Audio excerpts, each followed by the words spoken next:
ചേട്ടാ ഈ CPM ദേശീയ പാർട്ടിയാണ് എന്ന് പറയുന്നത് വെറുതെ അല്ല. ഇന്ന് ഞാനൊരു പോസ്റ്റ് കണ്ടു. നമ്മുടെ റഹീമും ബേബിയും ഒക്കെ നോയിഡയിൽ, അതായത് ഡൽഹി ഉത്തർപ്രദേശ് അതിർത്തിയിൽ പോയി സമരം ചെയ്യുകയാണ് തൊഴിലാളികൾക്ക് വേണ്ടിയിട്ട്. റഹീം പറയുന്നത് നോയിഡയിലെ ഐതിഹാസിക സമരത്തിന് നേതൃത്വം കൊടുക്കുകയാണ് CPM ചെയ്യുന്നത്. അവിടെ ഉത്തർപ്രദേശ് സർക്കാർ അവരെ അടിച്ചമർത്താൻ ശ്രമിക്കുകയാണ്. അതിനെതിരെ ധീരമായി പോരാടുമെന്നാണ് റഹീം പറയുന്നത്. യഥാർത്ഥത്തിൽ CPM ഒരു ദേശീയ പാർട്ടിയായിരുന്നു അല്ലേ? ഉത്തർപ്രദേശിലൊക്കെ പോയി സമരം ചെയ്യുന്ന ലെവലിലേക്ക് എത്താൻ. അല്ല, സി പി എം ഒരു അഖിലേന്ത്യാ പാർട്ടി ആയിരുന്നു രാഹുലെ, മറന്നുപോകുന്നത്. ഞാൻ കരുതുന്നത് കേരളത്തിൽ മാത്രമാണ്. ഞാൻ ഇന്നേ വരെ കേരളത്തിൽ മാത്രമാണ് CPM സമരങ്ങളൊക്കെ അങ്ങനെ കണ്ടിട്ടുള്ളത്. ആര് പറഞ്ഞു? മറ്റേ മുഹമ്മദ് റിയാസ് ഡൽഹിയിൽ പോയി സമരം നയിച്ചതും അദ്ദേഹത്തെ പോലീസ് സ്റ്റേഷനിൽ പോയപ്പോൾ അദ്ദേഹം ജീൻസ് ഒക്കെ ഇട്ട് ഇങ്ങനെ കൂനിക്കടഞ്ഞ കള്ളന്മാരെ പോലെ പോലീസ് സ്റ്റേഷൻ്റെ മൂലയ്ക്ക് ഇരിക്കുന്ന ഫോട്ടോസൊക്കെ അദ്ദേഹത്തിൻ്റെ പ്രൊഫൈലിലൊക്കെ ഉണ്ടല്ലോ. അദ്ദേഹം മരുമകനായതുകൊണ്ടാണ് അദ്ദേഹം MLA ആയത്, മന്ത്രിയായതെന്നൊക്കെ പറയുമ്പോൾ അദ്ദേഹം നയിച്ച ഐതിഹാസികമായ DYFIയുടെ ദേശീയ നേതൃത്വത്തിൽ ഉണ്ടായിരുന്ന സമയത്ത് നയിച്ച ഐതിഹാസികമായ സമരങ്ങളെക്കുറിച്ചൊക്കെ വലിയ റീലുകളൊക്കെ ഇൻസ്റ്റാഗ്രാമിലും ഫേസ്ബുക്കിലും ഒക്കെ നമുക്ക് കാണാൻ സാധിക്കും.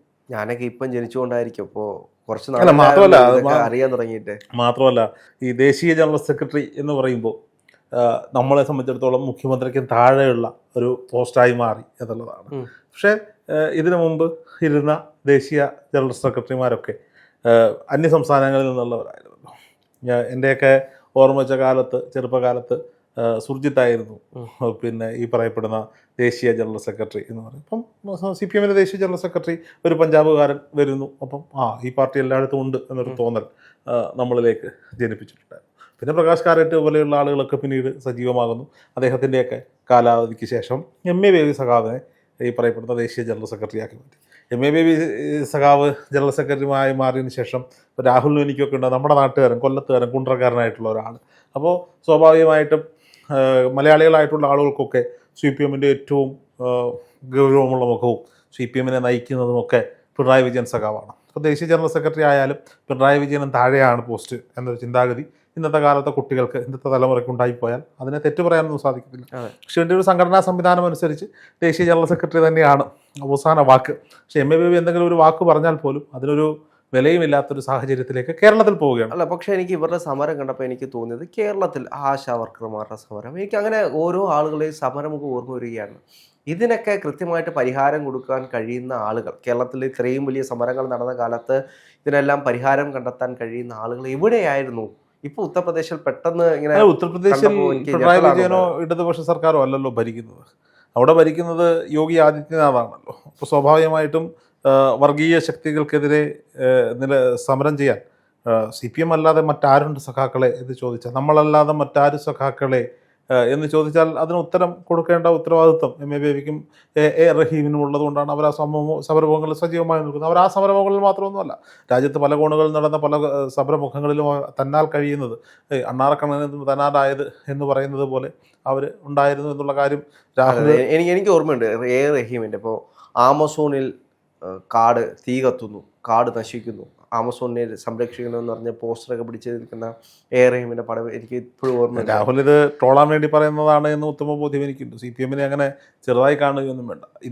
ഇന്നിൻ്റെ കെട്ടകാലത്ത് പിണറായി വിജയൻ സർക്കാരിൻ്റെ കാലഘട്ടത്തിൽ CPM വില മലയാളികൾക്കിടയിൽ നശിച്ചു പോയതുകൊണ്ടാണ് അങ്ങനെ തോന്നുന്നത്. അതിൻ്റെ ഒരു സംഘടനാ സംവിധാനവും അതിൻ്റെ പാർട്ടി സ്നേഹവും ഒന്നും മറ്റൊരു രാഷ്ട്രീയ പ്രസ്ഥാനത്തിലുമില്ല.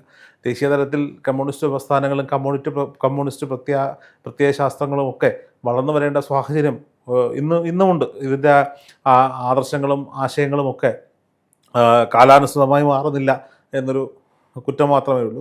എവിടെയായിരുന്നു ഈ സഖാക്കൾ എന്നൊരു ചോദ്യമുണ്ടല്ലോ. ഈ കഴിഞ്ഞ 5 കൊല്ലമായിട്ട് കേരളത്തിൽ നടന്നിട്ടുള്ള ഇത്രയും വലിയ സമരങ്ങൾ, ആശാ വർക്കർമാരുടെ സമരം, അവർ സെക്രട്ടേറിയറ്റിന്റെ പടിക്കൽ എത്ര ദിവസം സമരം ചെയ്തു? ഇവിടുത്തെ PSC അവർ ആർക്കെതിരെയാണ് സമരം ചെയ്യുന്നത്?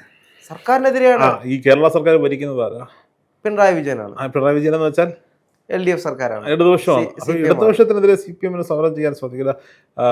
രാഹുൽ ഒന്ന് സമാധാനിക്കും. മെയ് 4-ാം തീയതി ഇന്ത്യൻ നാഷണൽ കോൺഗ്രസ് നേതൃത്വം കൊടുക്കുന്ന UDF കേരളത്തിൽ അധികാരത്തിൽ വന്നാൽ അടുത്ത 5 വർഷക്കാലവും കേരളത്തിൻ്റെ സമരമോഹങ്ങൾ തുറന്ന് ഇടതുപക്ഷം കൂടി ഉണ്ടാകും. എത്ര ഹർത്താലുകൾ കാണാം, എത്ര ബന്ധുകൾ കാണാം, എത്ര പണിമുടക്കുകൾ. ആ ഒരു കാര്യത്തിലാണ് എനിക്ക് VD സതീശൻ എന്ന് പറയുന്ന പ്രതിപക്ഷ നേതാവിനോട് വലിയ ആദരവുള്ളത്. 5 വർഷക്കാലവും അദ്ദേഹം പ്രതിപക്ഷ നേതാവായിരുന്ന കാലത്ത് ഒരു ഹർത്താലിനോ ഒരു ബന്ദിനോ അദ്ദേഹം ആഹ്വാനം ചെയ്തിട്ടില്ല. UDF ആഹ്വാനം ചെയ്തിട്ടില്ല, ഒന്നും നടന്നിട്ടില്ല എന്നുള്ളതാണ്. ഇനി വരാൻ പോകുന്ന സമയത്ത് CPM പറയുന്നത് ഞങ്ങളുടെ ഭരണ മികവ് കൊണ്ടാണ് ഇവിടെ ആരും സമരം ചെയ്യാതെ പോയതെന്നാണ്. അങ്ങനെയല്ല, അത് പ്രതിപക്ഷം എടുത്ത നിലപാടിനെ ജനങ്ങളെ ബുദ്ധിമുട്ടിക്കുന്ന ഒരു പ്രവർത്തനങ്ങൾക്കും തങ്ങളില്ല എന്ന പ്രതിപക്ഷത്തിന്റെ ശക്തമായ നിലപാടിനെ നമ്മൾ അംഗീകരിച്ച് കൊടുക്കുക തന്നെ വേണം എന്നുള്ളതാണ്. നോക്കൂ, ഇവിടെ CPM ദേശീയ തലത്തിൽ ഉണ്ടാകണം, കമ്മ്യൂണിസ്റ്റ് പ്രസ്ഥാനങ്ങൾ ഉണ്ടാവുക തന്നെ വേണം. കഴിഞ്ഞ ദിവസം ഞാൻ സാധാരണഗതിയിൽ മുടിവെട്ടാൻ പോകുന്നത് ഉത്തർപ്രദേശിൽ നിന്നുള്ള ആളുകൾ, അവിടുത്തെ ഇസ്ലാം മത വിശ്വാസികളായിട്ടുള്ള ആളുകളാണ് മുടിവെട്ടുന്നത്. അപ്പോൾ ഞാൻ അവരോട് ചെല്ലുമ്പോൾ ഇങ്ങനെ അവിടുത്തെ രാഷ്ട്രീയ സാഹചര്യങ്ങളെയൊക്കെ പറ്റിയൊക്കെ ചോദിച്ചു. അപ്പോൾ ഞാൻ അവരോട് ചോദിച്ചു, എങ്ങനെയുണ്ട് ഉത്തർപ്രദേശിലെ ഒരു രാഷ്ട്രീയ സാഹചര്യം എങ്ങനെയാണെന്നൊക്കെ ചോദിച്ചു. അവർക്ക് ഈ പറയപ്പെടുന്ന യോഗി സർക്കാരിൻ്റെ പ്രവർത്തനങ്ങളോട് എതിർപ്പൊന്നുമില്ല, അവിടെ യോഗിയാണ് ഭരിക്കുന്നത്, ഇങ്ങനെ കാര്യങ്ങളൊക്കെ പറഞ്ഞു. കോൺഗ്രസ് ഉണ്ട്, കാര്യങ്ങളൊക്കെ. അപ്പോൾ ഞാൻ ചോദിച്ചു, CPM ഇല്ലേ? CPM നഹിയേനാ? CPM നഹി, ഇവിടെയാണ് CPM ഒക്കെ ഉള്ളത്, കൊടി ഒക്കെ ഉണ്ട് എന്ന് പറഞ്ഞിട്ട് അവരിങ്ങനെ വളരെ ട്രോളിക്കൊണ്ടാണ് മുന്നോട്ട് പോയത്. പണ്ട് എൻ്റെ അച്ഛന് കരാർ പണി ഉണ്ടായിരുന്നു. അപ്പോൾ അച്ഛന് വയ്യാതിരുന്ന കാലത്ത് ഞാൻ ഒരുപാട് കാലം പണി ചെയ്തു. അപ്പോൾ അച്ഛനോട് ഉണ്ടായിരുന്നില്ല മലയാളി ജോലിക്കാരാണ്. അപ്പോൾ മലയാളി ജോലിക്കാരുടെ ക്ഷാമമൊക്കെ വന്ന സമയത്ത് ഞാൻ ആസാമിൽ നിന്നും പശ്ചിമ ബംഗാളിൽ നിന്നും ഒക്കെ വരുന്ന ബംഗാളികൾ എന്ന് നമ്മൾ വിളിക്കുന്ന ഒറീസയിൽ നിന്നൊക്കെ വരുന്ന കുറച്ചധികം പണിക്കാർ എന്നോടൊപ്പം ഉണ്ടായിരുന്നു. അപ്പോൾ അതിൽ ഒരാൾ അവിടുത്തെ CPMൻ്റെ ഏരിയ കമ്മിറ്റി മെമ്പറോ അങ്ങനെ എന്തോ ആയിരുന്നു. പുള്ളി ഒരുപാട് നാളുകൾക്ക് ശേഷം ഈ CPM എന്ന് പറയുന്ന സംവിധാനം കാണുന്നത് ഇവിടെയാണ്. അപ്പോൾ എന്നോട് ചോദിച്ചു, ഇവിടുത്തെ ഏതെങ്കിലും ഒരു നേതാവിനെ പരിചയപ്പെടുത്തി തരാമെന്ന് വെച്ചാൽ എന്തിനാണ്? ആഗ്രഹം കൊണ്ടാണ്, ഈ കമ്മിറ്റികളിലൊക്കെ പോകാനുള്ള ഒരു ആഗ്രഹം കൊണ്ടാണ് എന്ന് ചോദിക്കുന്ന ഒരു സാഹചര്യം ഉണ്ടായി. CPMൻ്റെ ആശയങ്ങൾ പലയിടങ്ങളിലും നശിച്ചു പോയി എന്നുള്ളത് ഒരു ദുരന്തം തന്നെയാണ്. കേരളത്തിലും അത് സംഭവിക്കാതിരിക്കാൻ വേണ്ടിയാണ് ഒരു ഭരണമാറ്റം.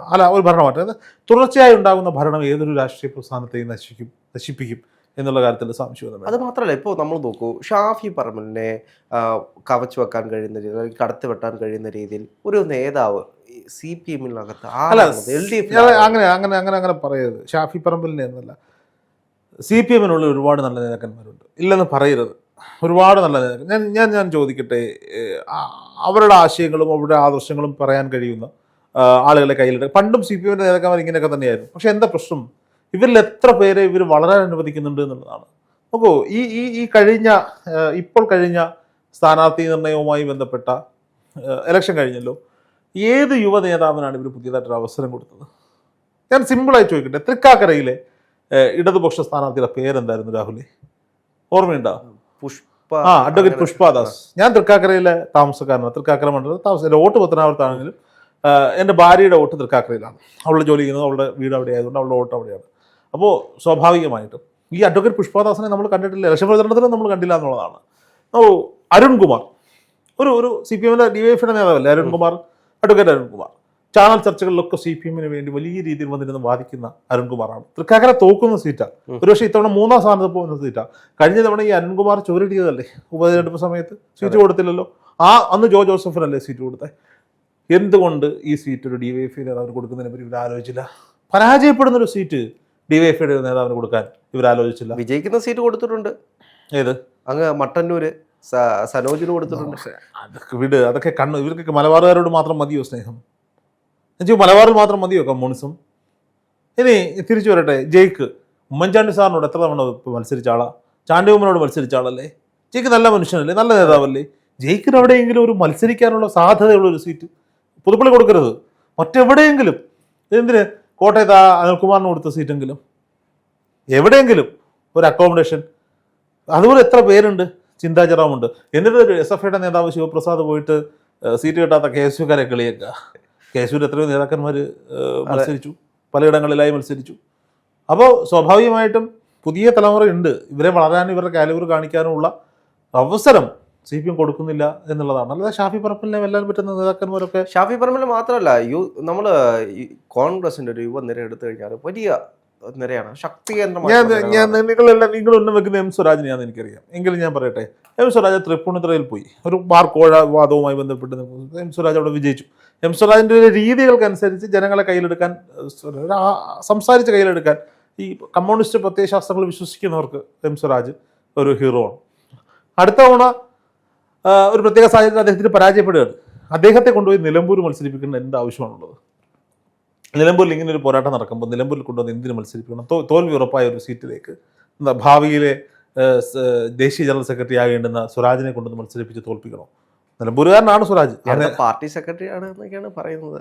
അല്ല, ഞാൻ പറഞ്ഞതാ, എന്തിനാണ് പാർട്ടി സെക്രട്ടറി ഒന്നും ആവാനൊന്നും പോകുന്നില്ല, അതോടെ നിൽക്കട്ടെ. അതൊക്കെ കാലങ്ങൾ കഴിയണം. പിണറായി വിജയൻ സർക്കാരിൻ്റെ കാലഘട്ടം കഴിയുമ്പോൾ ആലോചിക്കാൻ പറ്റുന്ന സാധനങ്ങളാണ്. അപ്പോൾ CPM എന്ന് പറയുന്ന പ്രത്യക്ഷ ഞാൻ പറയുന്നത്, ഏതൊരു സിനിമയിൽ പൃഥ്വിരാജും ഇന്ദ്രജിത്തൊക്കെ അഭിനയിച്ചൊരു സിനിമയിൽ അവിടെ ഈ വർഗീയ ശക്തികൾ കൊടികുത്തി വാഴുമ്പോൾ, ആരാധനാലയങ്ങൾ സ്ഥാപിക്കാൻ വേണ്ടി കുടിയൊഴിപ്പിക്കപ്പെടുമ്പോൾ നായികാ കഥാപാത്രം ചോദിക്കുന്ന ഒരു ഡയലോഗ്, ഇവിടെ DYFIക്കാരൊന്നും ഇല്ലേ? അങ്ങനെ ഒരു കാലഘട്ടം ഉണ്ടായിരുന്നേ. അങ്ങനെ ഒരു കാലഘട്ടം ഉണ്ടായിരുന്നു, ഇല്ലെന്നൊന്നും ഞാൻ പറയുന്നില്ല. അതിനെയൊക്കെ കോമാളിവൽക്കരിക്കപ്പെട്ടത് ഇന്നിൻ്റെ കാലത്താണ്. നമ്മുടെ ഈ കാലഘട്ടത്തിൽ, രാഹുലിൻ്റെയൊക്കെ തലമുറയുടെ ഈ കാലഘട്ടത്തിൽ ഇരുന്നുകൊണ്ട് ചിന്തിക്കുന്നു, ഇത് തന്നെയാണ് എല്ലാ നാട്ടുകളിലെയും CPMൻ്റെ അവസ്ഥ എന്ന് തോന്നുന്നു. ഇപ്പോൾ റഹീമും MA ബേബി സഖാവും ആയതുകൊണ്ടാണ് രാഹുലിന് സംശയം ഉണ്ടായത്. അതേസമയത്ത് ഏതെങ്കിലും സംസ്ഥാനത്തു നിന്ന് ഒരു മുതിർന്ന നേതാവിനെ ഇതുപോലൊരു ഉന്നത സ്ഥാനത്ത് പിടിച്ചിരുത്തിയിരുന്നെങ്കിൽ ഈ ചോദ്യം ഉണ്ടാകില്ലായിരുന്നു എന്നുള്ളതാണ് സത്യം. അതെ, ചിലപ്പോൾ നമ്മൾ ഈ പോളിറ്റ് ബ്യൂറോ കൂടാനും ദേശീയ സമിതി കൂടാനും ഒന്നും കേരളം വിട്ടെങ്കും പോണ്ട. അല്ല, അവരെല്ലാം മലയാളികളാണ്. സ്വാഭാവികമായിട്ട് നമ്മൾ നോക്കുമ്പോൾ കേരളത്തിൽ ഈ 5 കൊല്ലം കൊണ്ട് നടന്നിട്ടുള്ള സമരങ്ങൾ എടുത്ത് വെച്ച് നോക്കിക്കഴിഞ്ഞാൽ ഇവർക്ക് ഒറ്റ ദിവസം കൊണ്ട് പരിഹരിക്കാവുന്നതേ ഉള്ളായിരുന്നുള്ളൂ. റഹീമൊന്നും പോയി കണ്ടായിരുന്നെങ്കിൽ തീരാവുന്ന വിഷയമേ ഉള്ളൂ. അവരൊക്കെ വിഷമം. അപ്പോൾ പക്ഷെ അവർക്ക് മിണ്ടാൻ പറ്റില്ല. അവിടെ അങ്ങനെ ഒരു പ്രശ്നമുണ്ട്. കമ്മ്യൂണിസമാണ് ഇവർ മുന്നോട്ട് വെക്കുന്നതെങ്കിലും ഇവിടെ ഒരു ഏകാധിപതി ഭരണം നിലനിൽക്കുന്നതുകൊണ്ട് അവർക്കൊന്നും മിണ്ടാൻ പറ്റില്ല. സിമ്പിൾ ഉത്തരവാണ്.